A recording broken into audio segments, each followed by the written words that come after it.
আজি দুগুণ উৎসাহে কাম কৰাৰ কাৰণে উদগনি দিছে। নিৰ্বাচনী কৰ্মী সভা বুলি কোৱাৰ পিছত ভোকৰ পিয়াহে ৰোজা ৰমজানৰ দিনত এনেকে অজস্ৰজন মহিলা অজস্ৰজন লোক অহাটো মই কেতিয়াও দেখা নাই। মই 25 বছৰ হ'ল একেধাৰিয়ে আজি কেইজনমান 25 বছৰ জিকা MLA ভিতৰত মই এজন। এই মৰম এনেই পোৱা নাই। ইয়াত মেদাৰতৰী বুলি এটুকুৰ ঠাই আছিল য'ত আপোনাৰ নাও দুৰ্ঘটনা হৈছিল, 43 জন মানুহৰ মৃত্যু হৈছিল। সেই সময়ত আমি সেই মানুহখিনিৰ কাষত আছিলোঁ। তৰুণ গগৈ মুখ্যমন্ত্ৰী ডাঙৰীয়া আহিছিল, ৰাহুল গান্ধী ডাঙৰীয়া আহিছিল, আৰশ্বাদ মাদানী চাহাব আহিছিল। সেই মানুহসকলক লগত লৈ ইয়াত অহাৰ সময়ত বিভিন্নজনে বিভিন্ন ধৰণৰ উপদেশ দিছিল। মই নিজে এই ৰোজা মাহত এই লোকসকলৰ চৰকাৰে যিটো পায় সেই চেকবিলাক ইয়াত আনি দিছিলোঁ আৰু মই নিজেই বিডিঅ' আৰু পিডিক মাতি আনি প্ৰত্যেকজন মানুহক ঘৰ আদি দি সহায় কৰিছিলোঁ। তাৰ কাৰণে তেওঁলোকৰ মৰমৰ ৰকিবুল হুছেইনক আজি আশীৰ্বাদ দোৱা দিবৰ কাৰণে আজি উধাটো খাই আহিছে।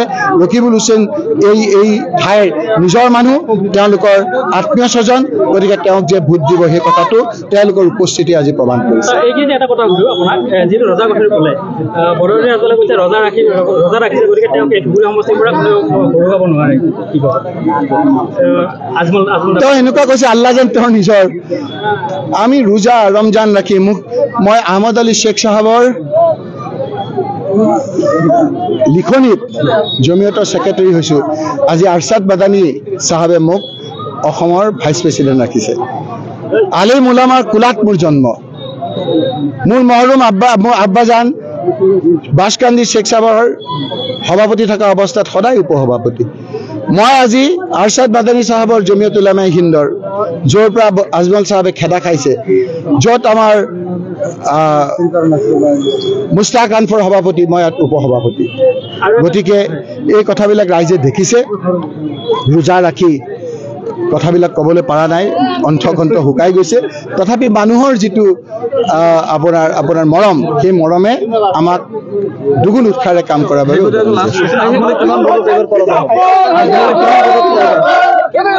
বিলাক আল্লাহ নাৰাজ হ'ব। ভোট দিব ৰাইজে স্বীকাৰ কৰিব। মই কি হিমন্ত বিশ্ব শৰ্মাৰ নিচিনা কম নেকি?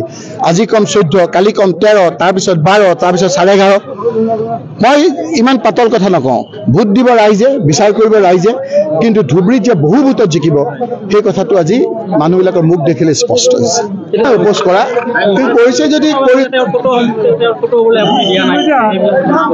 এইখনতো জলেশ্বৰৰ আমাৰ মোল্লাৰ সমষ্টিৰে, তেওঁ সমষ্টিত তেওঁ মিটিং পতক মই দৌৰি যাম। আমাৰ বিধায়কসকলে কংগ্ৰেছৰ লগত থাকিয়ে মিটিং কৰে। তেওঁহে কৈছিল যে মই সকলোতকৈ শক্তিশালী পাৰ্টি। এতিয়া তেওঁহে কৈছে আকৌ AGP চবতকৈ ভাল। তেওঁহে কৈছে বদৰুদ্দিন চাহাবক প্ৰশংসা কৰিছে। তেওঁ মিটিং পতক মই নাযাম কিয়? মই যাম, তেওঁৰ হ'ব।